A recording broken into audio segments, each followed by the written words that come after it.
love being around people who love him. There will always be protected by God and his mighty angels. I didn't want death for you because that's not my right. Your life is between you and God now, and I pray that he has mercy for you. From Shannon's mother, Bella Marie, Celeste Catherine, and Nico Lee's, Nana. August 13th, 2018. A mother and her 2 little girls, gone, vanished from their home in Frederick, Colorado. Within days, the world would learn a truth so devastating, so unthinkable, that it would shake the conscience of an entire nation. But what you think you know about this case, what we all thought we knew, was just the beginning. 6 years later, in 2025, the people who loved Shanann Watts most are finally ready to tell the truth. The whole truth. And what they're about to reveal will change how you see everything. This is their story. This is her legacy. And this is what really happened. Hey everyone! Before we begin, I need to take a moment. Because this case, this story, it's about a real family. A real mother. 2 real little angels who never got to grow up. Shanann Watts. Bella Watts. Celeste Watts. Say their names with me. If you're watching this right now, and you believe these 3 souls deserve to be remembered, not as a headline, not as a true crime story, but as a family, type Amen in the comments right now. Let their family know that 6 years later, we haven't forgotten. We will never forget. Sandra and Frank Razusek, Shanann's parents, if you somehow see this, we stand with you. We pray for you. And we honor your daughter's memory today and always. Now, I need to be honest with you about something.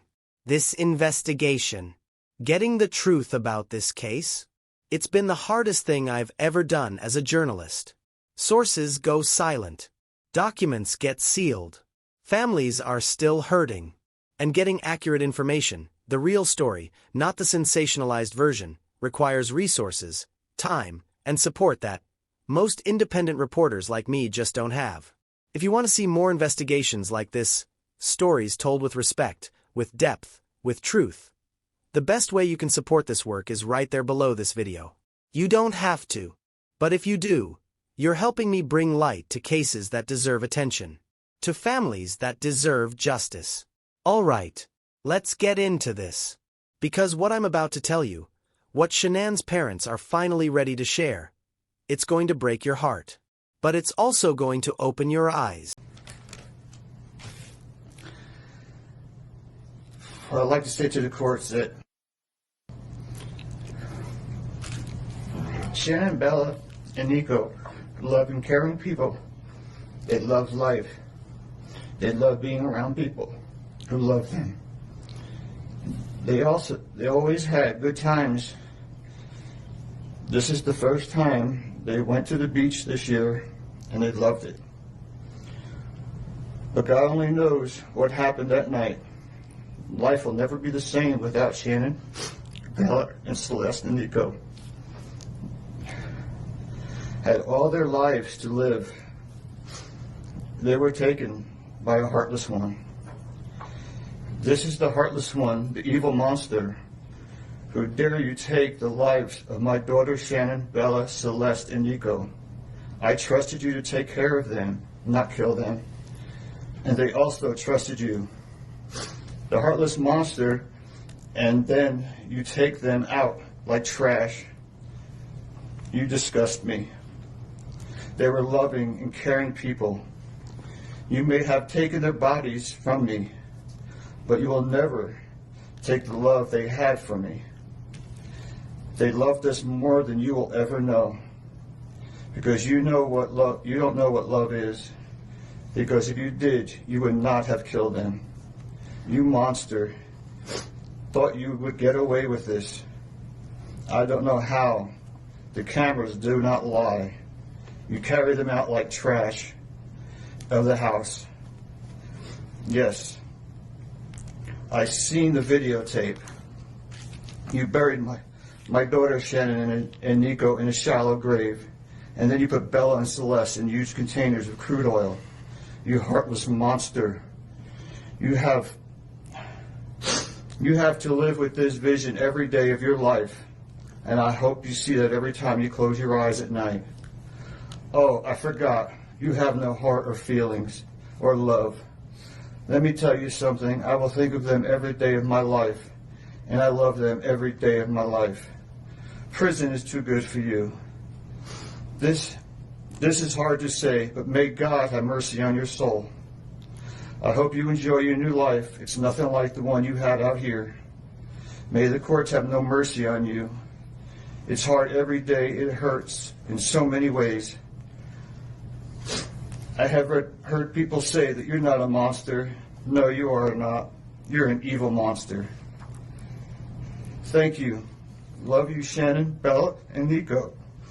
Love you, Pop and Dad. And one other thing. And Shanann says she is super excited for justice today. Thank you, Your Honor. Thank you, sir. Yourself for the record. My name is Sandra Rusak, Shannon's mother. Thank you. I wanted to say thank you for this moment. I want to take a moment to thank everyone who has prayed for our beloved family, who had sent gifts, cards to us from all over the world. I know God will put the evil people where they need to be. I also want to take the time to thank the town of Frederick, Greeley, FBI, the DA's office, the CBI, for exceptional work.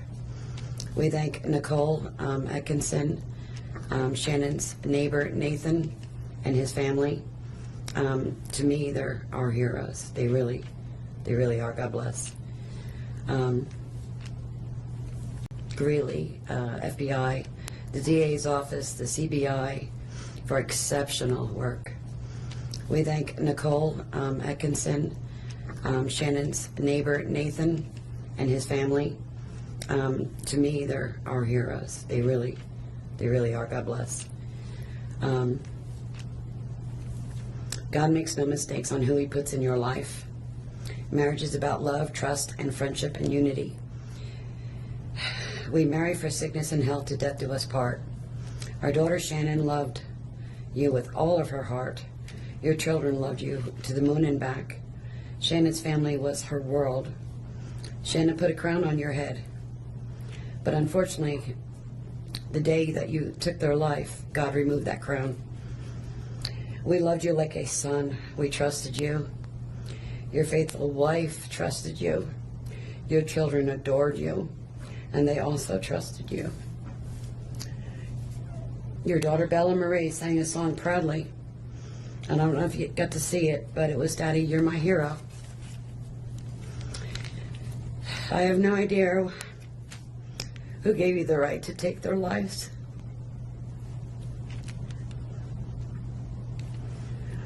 But I know God and his mighty angels were there at that moment to bring them home to paradise. God gives us free will. So not only did you take the family of four, your family of four, you took your own life. I want the world to know that our daughter and her children were so loved by us. They will always be protected by God and his mighty angels. I didn't want death for you because that's not my right. Your life is between you and God now, and I pray that he has mercy for you. Chris Watts, 33 years old. Devoted father. Hard-working husband. Shanann Watts, 34 years old. Bubbly. Ambitious. Head over heels in love with her family. And two little girls, Bella, 4, and Celeste, 3, who called their dad their hero. But on August 13, 2018, Shanann and her daughters didn't come home. And the man who claimed to be searching for them? He was the one who made sure they never would. The case exploded across media. The interviews. The police body cam footage. Chris Watts, standing on his porch, pleading for his family to come home. All while knowing exactly where they were. Within 48 hours, investigators knew. Chris Watts wasn't a worried husband. He was a suspect. And on August 15, 2018, he confessed. But here's the thing. His first confession? It was a lie. He claimed Shanann harmed the children. He said he was the victim. That he just reacted. It would take weeks. But eventually, the truth came out. Chris Watts took the lives of his pregnant wife and 2 daughters with his own hands. Deliberately. Coldly. He disposed of their bodies at his worksite. Shanann in a shallow grave. Bella and Celeste in oil tanks. And the question that haunted everyone was simple. Why? Before we continue, I want you to think about something. When you first heard what Chris Watts did, what was your immediate reaction? Was it disbelief? Rage? Heartbreak? Drop a comment below. Tell me, what did you feel? Because understanding our reaction to this case helps us understand why it matters so much. For 6 years, Sandra and Frank Razusek have lived with unimaginable grief. They lost their daughter, their granddaughters, their future. But in 2025, they're speaking out in ways they never have before. And what they're revealing paints a picture of Chris Watts that the public never fully understood. According to recent statements and interviews, Shanann's parents describe warning signs they saw, but didn't fully recognize. Chris's emotional distance, his selfishness, the way he seemed to check out of the marriage long before the affair. Frank Razusek said something that stopped me cold. He looked at his family like they were, in his way, not people, not his wife and children, obstacles. Sandra described how Chris would complain about finances, about Shanann's health, about how the kids made life complicated. But here's what gets me. They also said Chris never showed remorse. Not real remorse. Even after his conviction. Even after his life sentence. The man who destroyed an entire family couldn't bring himself to truly face what he'd done. And here's the part that makes this even more chilling. Shanann's parents revealed that Chris has received hundreds of love letters in prison. Women sending him money, declaring their affection, convinced he's misunderstood. How does that happen? How does a man who committed such evil still attract support? I'm going to be real with you for a second. Covering cases like this, it takes a toll. I've spent months gathering documents, reaching out to sources, trying to piece together the full story. And honestly, there were moments I wanted to quit. Because diving into this darkness, into what people are capable of, it changes you. But then I remember Shanann. I remember Bella and Celeste. And I remember that their story matters. If you've made it this far in this video, I can tell this story matters to you too. And if you want to see me continue covering cases like this, cases that need attention, families that deserve justice, there's a way you can help without it costing you anything. Just stick with me. Stay engaged. Let YouTube know this content matters. That's it. That's all I'm asking. Now, let's talk about what happened after Chris Watts went to prison. Because that's where this story takes an even darker turn. Chris Watts is currently serving life in prison at Dodge Correctional Institution in Wisconsin. No parole. No hope of freedom. But that doesn't mean his story ended with his conviction. Within months of arriving in prison, Watts was placed in protective custody. Why? Because even in a place full of criminals, what Chris Watts did crossed a line. Inmates have a code. And men who harm children? They're at the bottom. According to reports, Chris received multiple credible threats. Other prisoners made it clear, if they got access to him, he wouldn't survive. In 2019, Watts was reportedly moved out of Colorado specifically because of safety concerns. And here's the question a lot of people ask. Should he have gotten the death sentence? Colorado abolished the death penalty in 2020. But Chris was convicted in 2018. Prosecutors offered him a plea deal, life without parole in exchange for revealing where the bodies were. Some people believe he should have faced execution. Others believe life in prison, waking up every single day in a cage, knowing what he did, is the worst punishment. What do you think? Death penalty or life in prison? Drop your answer below. I'm genuinely curious where you all stand on this. One of the most asked questions about this case is, was Chris Watts mentally ill? The short answer? Probably not in the way you think. Chris was evaluated by psychologists. He was found competent to stand trial. He understood right from wrong. But here's where it gets complicated. Dr. Lena Dirali, a psychologist who studied the case extensively, described Chris as showing signs of family annihilator psychology. These are people, usually men, who feel trapped by their family. They see their spouse and children as burdens. And instead of facing reality, instead of getting a divorce like a normal person, they erase the problem. Chris Watts wasn't insane. He wasn't hearing voices. He was selfish, narcissistic, and cowardly. He wanted a new life with his mistress, Nicole Kessinger. And rather than face his responsibilities, rather than deal with child support and shared custody and the judgment of his family, he chose murder. Shanann didn't have to pass. Bella didn't have to pass. Celeste didn't have to pass. Chris Watts made a choice. And that's what makes this so unforgivable. I want to pause for a second because this is heavy. I know that. And if you're still here, watching this, processing this with me, thank you. Seriously. One of the reasons I keep doing this work, even when it's exhausting, even when it's heartbreaking, is because of this community. People like you. People who care. People who believe these stories matter. So here's what I want to ask. If this video has made you think, if it's made you feel something, share it. Not for me. Not for views. Share it because Shanann's story deserves to be told with truth and respect. Share it because these conversations matter. And if you haven't already, consider subscribing. Because I promise you, I'm not done covering cases like this. There are too many stories that need to be told. Too many families that deserve justice. All right, let's keep going. There's another person in this story who hasn't been forgotten. Nicole Kessinger. The woman Chris Watts was having an affair with. The woman he wanted to start a new life with. After the case broke, Nicole cooperated with police. She claimed she didn't know Chris was still married when they first met, though evidence suggests otherwise. But here's where the story takes a turn. Nicole Kessinger disappeared. She changed her name, deleted her social media, went into hiding. And to this day, no one knows where she is. Some people call it karma. Chris Watts is in prison forever. His mistress lost her entire life. Her job, her reputation, her identity. But here's the question. Does Nicole Kessinger bear any responsibility? She didn't commit the acts. She didn't know what Chris would do. But she was involved with a married man.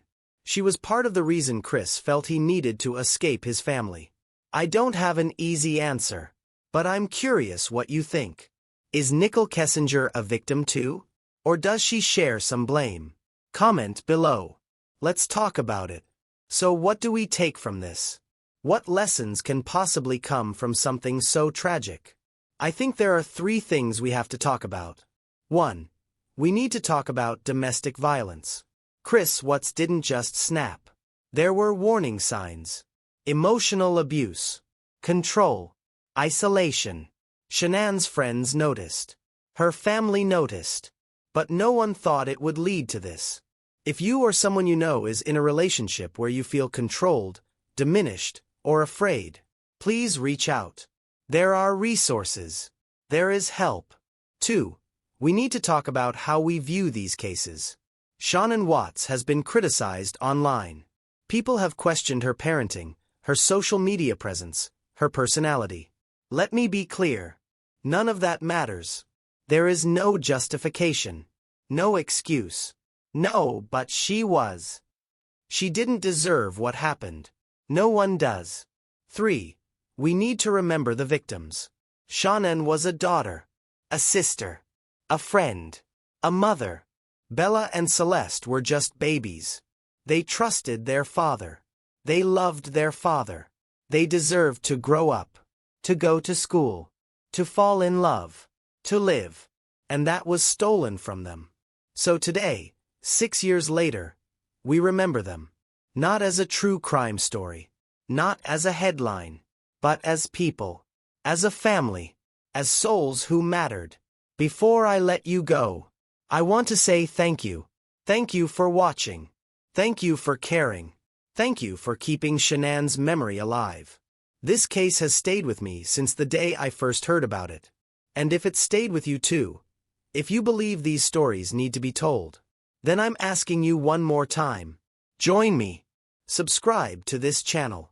Turn on notifications. Share this video. Because the work doesn't stop here. There are more cases, more families, more stories that deserve to be heard. And with your support, I can keep doing this. Drop a comment below. Tell me, what case should I cover next? What story needs to be told? I read every single comment. And your voice matters. Alright, that's all I've got today. Remember, be kind, be aware, and hold the people you love a little closer.